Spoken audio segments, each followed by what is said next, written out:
So can you tell us anything about your upcoming movies? Anything we can look forward to?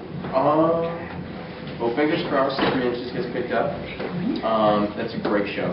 I'm really proud of that.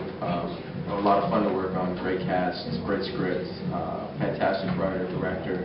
Just you know, a family of people that we only worked with for about a month, and everybody got along so well. So if that gets picked up, that would be wonderful. But I am going back to Los Angeles to do some press after this, and then I am off to Calgary to do a film called Four Saints, which is a production, a World War I production. So we'll see what happens. Do you know the roles yet in Four Saints? I do. I'm playing a character named Alex Helmer, who's lieutenant in the war, and you know, we got a great director. It's a beautiful script. It's an absolutely wonderful story, and it's based on a true story. And you know, the front lines of Flanders Fields, you know, close to the end of the war. It's just it's romantic between the destruction and what can come from loss and love, and an incredible cast. So I'm looking forward to doing that. You mentioned doing 3 Inches and becoming a family. Don't you get a little sad when the family breaks up and you might never meet them again? To be honest with you, you kind of get used to it. You know, you do. I've been doing this for 15 years of, you know, productions of 4 or 5 movies a year, or a TV series on and off, and you just kind of learn to, you know, kind of roll with the punches. And it's a small world. You always run into everybody again. So it's sad, but it's also, you know, I'm here for a good time, not a long time, so let's have a good time while I'm here. And it's just, you know, you enjoy your time while you have it, and you move on, and, you know, if you happen to work with each other again, and you keep in touch, and, you know, you see one another around, it's wonderful, so, yeah. With which director would you love to make a new movie, if you could choose? If I could choose, I would absolutely adore to work with Dave Cronenberg again. I think he's one of the nicest men and one of the best directors out there. His films are absolutely gritty and real, and, you know, his characters are, in my opinion, flawless. And I just think his films are phenomenal. But because I've worked with him, if there's somebody else that I could think of, you know, like Woody Allen. You know, his films are very similar. I mean, a different genre perhaps than David's, but you know, just as beautiful and real, and the characters, you know, directors who really like to create characters with their actors and create something special is what I strive for in the future. And can you tell us please something about your writing? I know you mentioned writing a pilot, and then you written movie scripts, as far as I remember. I have, yeah. So would that be in that style too, like Cronenberg and I'm putting I don't know if I'd be able to raise the money to get Cronenberg to do my first film, but I think it's one that he would enjoy. The script is it's dark but beautiful. It's called Love or Something Like It, and the idea behind it is that, I mean, you have a lateral line, you know, storyline, and on that journey you meet these characters who all have a different perception of what love is, and you know, it's very interesting to see these very different people and what their perception is about love, and you know, the storyline, you know, basically just takes your heart and hopefully tears it out, and then sticks it back into your chest and gets you beating again.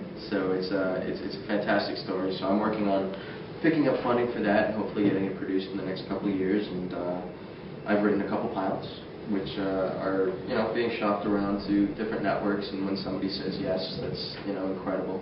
But it's a long process, and it's not easy. And, you know, there's rewrites upon rewrites. You know, you're basically writing your script until the project's finished. You know, you're changing a line here and there on set. It's fun. I enjoy it. You're not working all the time. As a creative person, you need to keep your mind active. And writing is an outlet for me that I really enjoy. So, yeah. In which genre would you like to make a movie, if you could choose? In which one? Genre? Genre? Romantic, action, horror? I've done horror movies. Yeah. No. I haven't done any really good horror movies, but they're fun to work on. If I could choose, you know, it sounds mushy, but you know, something like The Notebook, you know, a very lovely romantic story is a lot of fun and challenging as an actor. And you know, with the right script, I think is quite beautiful. But besides that, you know, it would be fun to do a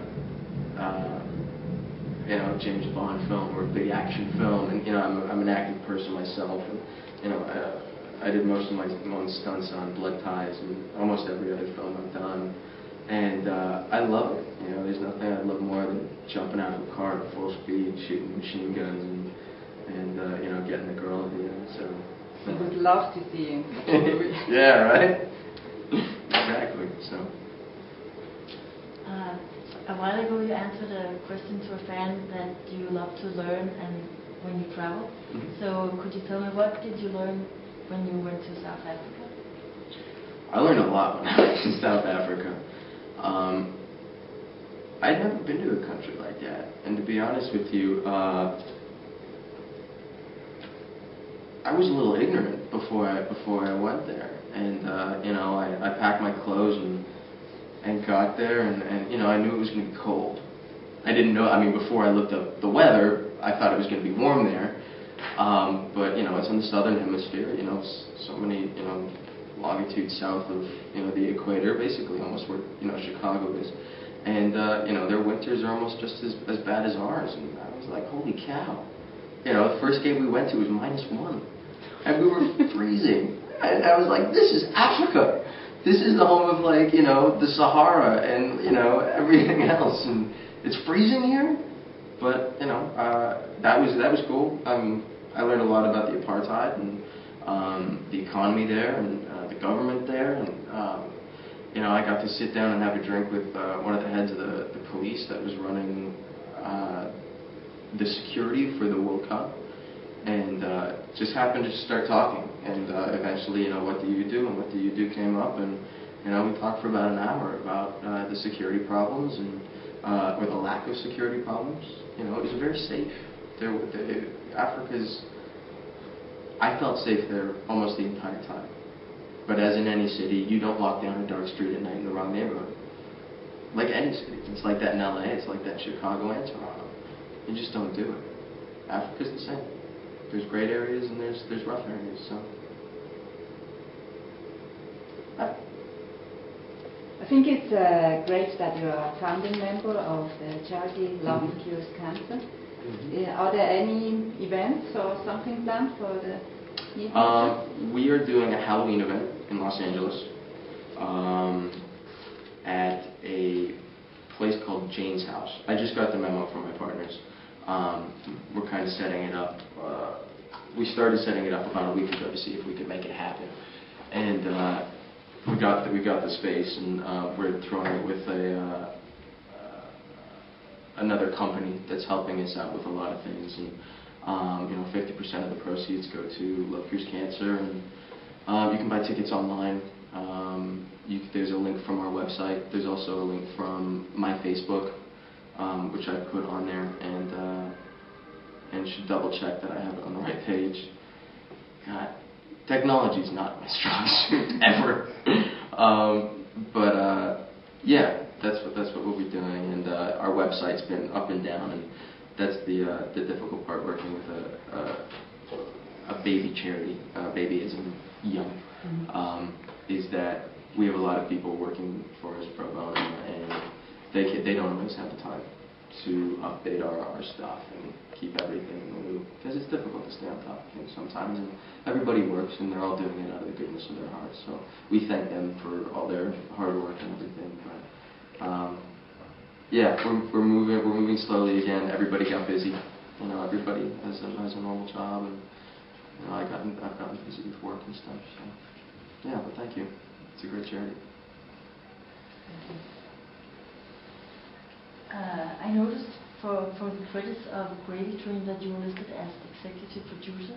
I was. Yeah. What exactly did you do there? I just kind of like, you know, April Mullen, who directed the film and was the lead, Uma. I think she did a great job. I've known for years. She actually had a part in History of Violence, which is where we met, and she came to me with the script, and you know, I was in Los Angeles at the time, and you know, she said, you know, I'm putting this together, would you mind helping me, you know, kind of pull some strings and see if we can get some people together. And you know, April's such a sweet girl, and you know, her boyfriend Tim, who plays Charles, who's hilarious, by the way. Is such a fantastic guy. Just said, you know, can you help us pull this together? And I said, yeah, why not? You know, your friends get together, and you gotta start somewhere. And you know, I think it was a good movie. Yeah, I think I've seen you in the background of some of the clips where you hold booms, and I think you did that for that music video for Bloodside. Yeah. I actually got some camera work on that video, and you know, you're a team when you make something. I have, you know, no problem holding a boom or moving sandbags or picking up, you know, wires or cables, and you know, helping somebody with anything. It's if it doesn't get done, the movie doesn't get made, which means you have nothing to be proud of in the end. So yeah, it's fun for me. I think it was amazing when you saw the behind the scenes, where you saw everybody was pulling and director was putting up wallpaper, and yeah, it was kind of like, how do people get how do people who are not rich or financed by some big company, how do they get a movie made? So that's kind of with a lot of blood, sweat, and tears. Yeah. I give April an incredible amount of credit for that. She's got a lot of heart, and she did that, you know, all by herself. It's pretty incredible. Okay. Yeah. Good.